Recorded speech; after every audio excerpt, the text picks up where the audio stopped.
Hallelujah. आइए हम मेरी भविष्यवाणियों की पुस्तक में से आज के वचन को पढ़ते हैं। परमेश्वर की स्तुति कैसे करनी है। मत्ती 15 की 25 में लिखा है, पर वह आई और यीशु को प्रणाम करके कहने लगी, हे प्रभु मेरी सहायता कर। मेरे प्रियो, बाइबल बताती है कि एक बार प्रभु यीशु मसीह के पास कनानी जाति की स्त्री आती है और चिल्लाकर कहती है, हे प्रभु दाऊद की संतान मुझ पर दया कर, क्योंकि मेरी बेटी दुष्ट आत्मा से परेशान है। प्रभु यीशु मसीह ने उसको कुछ भी उत्तर नहीं दिया। फिर वह प्रभु यीशु मसीह के चेले उसके पास आकर विनती करते हैं कि इसे विदा कर, क्योंकि वह हमारे पीछे पीछे चिल्लाती हुई चली आ रही है। तब प्रभु यीशु मसीह ने उस कनानी स्त्री को बुलाया।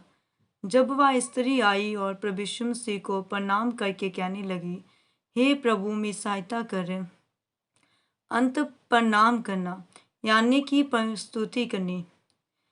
मेरे प्रियो, जब वह स्त्री यीशु के पास आई तब उसने ये नहीं कहा कि प्रभु आप मेरी बेटे को दुष्ट आत्मा से छुटकारा देंगे, तब मैं आपकी स्तुति करूंगी और आराधना करूंगी। वचन कहता है कि उसने जाकर पहले परमेश्वर की स्तुति की। लेकिन अगर आज किसी का सिर दर्द होता है या कुछ तकलीफ होती है या किसी का अच्छा फाइनेंस नहीं है या किसी के परिवार में क्लेश हो रहा है, तो वह परमेश्वर की स्तुति नहीं करते हैं।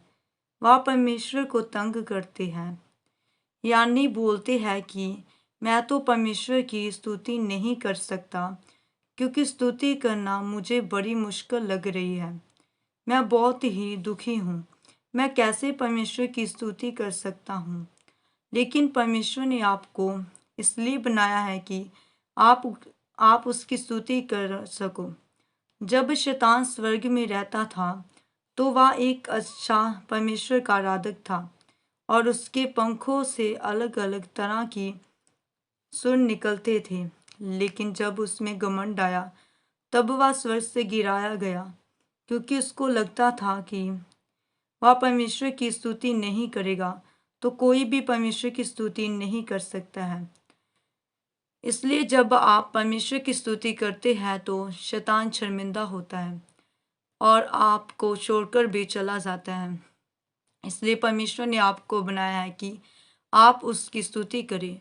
जब आप प्रभु यीशु मसीह को अपना उद्धारकर्ता मानकर आत्मा और पूरे हृदय से उसकी स्तुति करते हैं, तब आप पूरी तरह से परमेश्वर के ब्लड लाइन में आ जाते हैं, यानी कि आप परमेश्वर के खानदान के हो जाते हैं और यीशु के असली बेटा बेटी बन जाते हैं।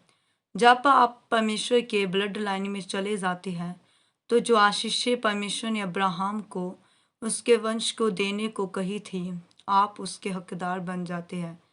अर्थात परमेश्वर ने अब्राहम को कहा था कि मैं तेरे संग रहूंगा, तू आशीष का मूल होगा और भूमंडल के सारे कुल तेरे द्वारा आशीष पाएंगे।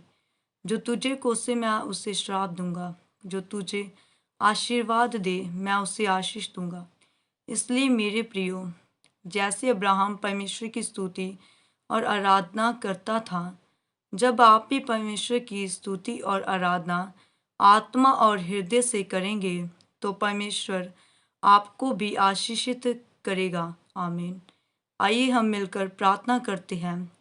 सर्वशक्तिमान परमेश्वर, मैं इस वचन के लिए आपका धन्यवाद करती हूँ।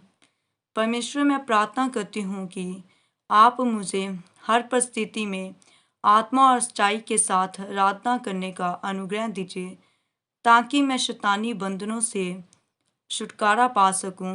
प्रभु यीशु मसीह के सामर्थ्य नाम में आमीन।